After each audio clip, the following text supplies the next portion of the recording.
Bonjour les jardiniers, j'espère que vous allez bien. Donc il y a quelqu'un qui a fait cette vidéo.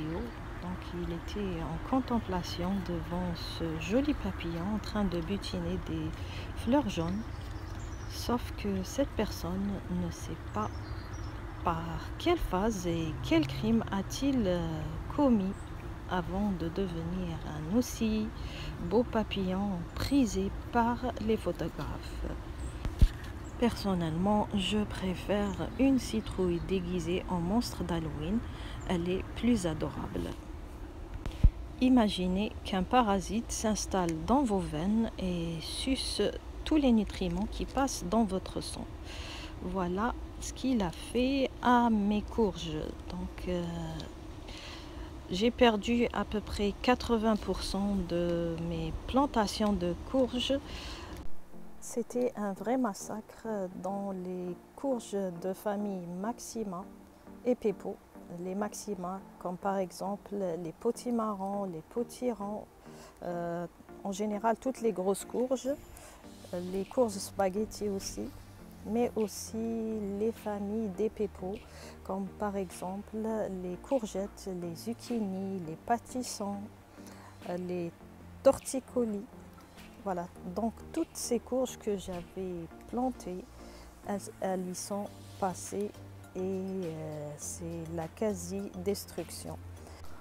Heureusement, et je dis bien heureusement, et j'ai beaucoup de chance, ce qui m'a sauvée pour cette saison pour les courgettes, j'avais planté par hasard de plants de courgettes près de l'absinthe et voilà, donc elles n'ont pas été touchées du tout.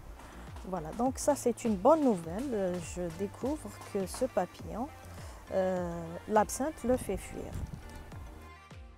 Pour combattre ce papillon, bien sûr, on ne va pas utiliser des insecticides parce que on est premièrement dans un potager bio et on ne veut pas empoisonner nos cultures ni nous-mêmes. Il faut comprendre comment il agit et faire de la prévention pour vos futures cultures. Le perceur de courge, il appartient à la famille des papillons de nuit, quoique les papillons de nuit agissent la nuit, alors que lui, il se nourrit durant la journée de fleurs de courge.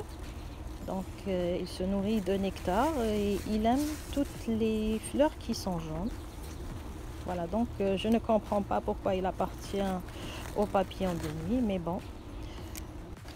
Bien sûr, je rassure les jardiniers qui se trouvent en Europe, du monde francophone et aussi en Afrique, qu'ils n'ont pas ce parasite. Donc c'est un papillon spécifique Amérique du Nord, plus particulièrement l'Amérique de l'Est, Nord. Donc ici au Québec, il est là depuis 2018. Donc on voit qu'il se déplace sur la carte géographique. Donc il n'y a rien qui va l'arrêter, certainement. Il va monter encore et encore. Quand le froid arrive et lorsqu'il s'est bien goinfré de vos courges, il va se transformer en chrysalide et il va hiberner dans son petit cocon et il sortira au printemps en joli papillon qui va pondre à peu près 200 œufs sur tous vos plants de courges. Et ce ne sont pas tous les papillons qui sortiront en même temps. Ça va aller de début juin jusqu'à juillet.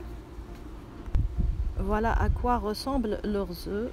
Ils sont presque microscopiques, petits et bruns. Donc si vous les voyez, bien sûr, il faut tout de suite les liquider.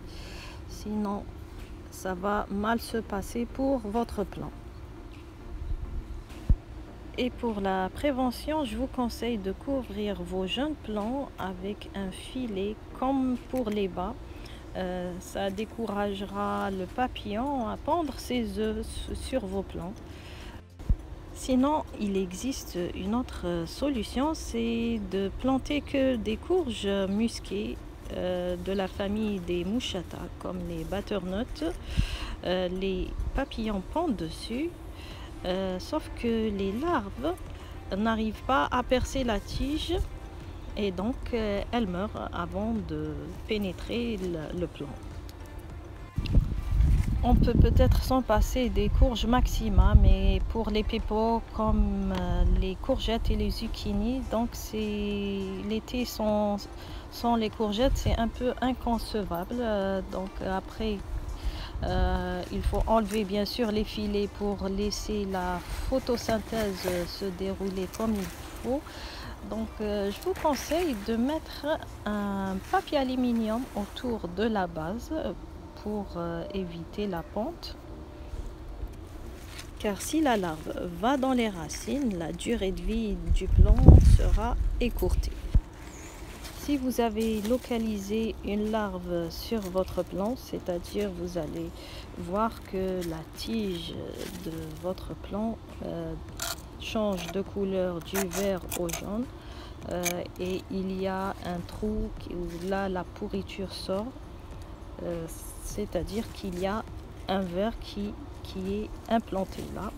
Donc ce que vous allez faire, vous allez prendre un cutter et vous allez faire une incision sur la longueur pour essayer de retirer les larves, les retirer délicatement sans endommager le plant.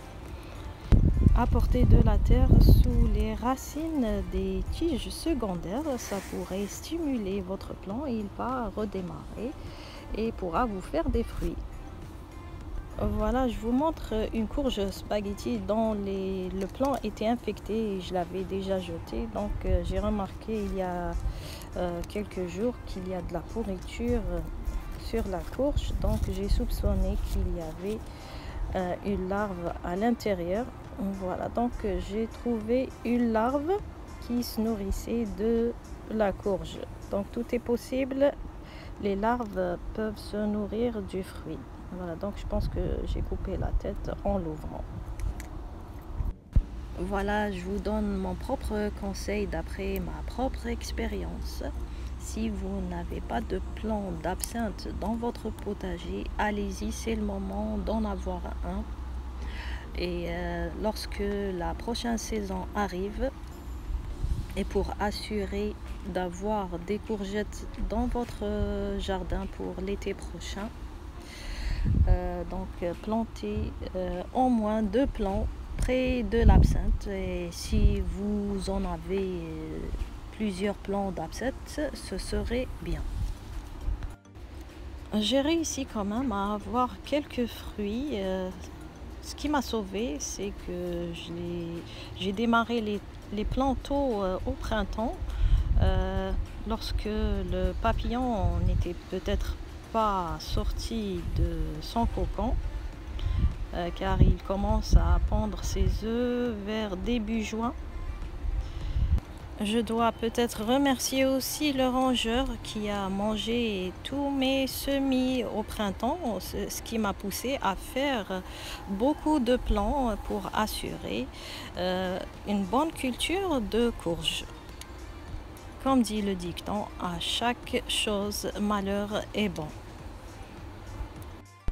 Pour vous dire, cette saison est un peu spéciale pour moi. Premièrement, je suis contente d'avoir découvert ce qui n'allait pas avec le rendement de mes courges.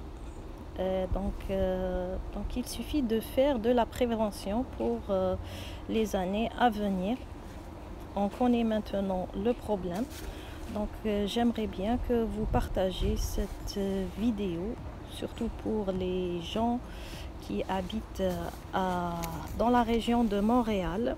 Donc plus les gens sachent ce qui ne va pas avec leurs courges et courgettes, mieux c'est. On va peut-être éradiquer ce papillon de malheur. Voilà, j'espère que vous avez aimé la vidéo. Quant à moi, je vous dis bon jardinage et à bientôt.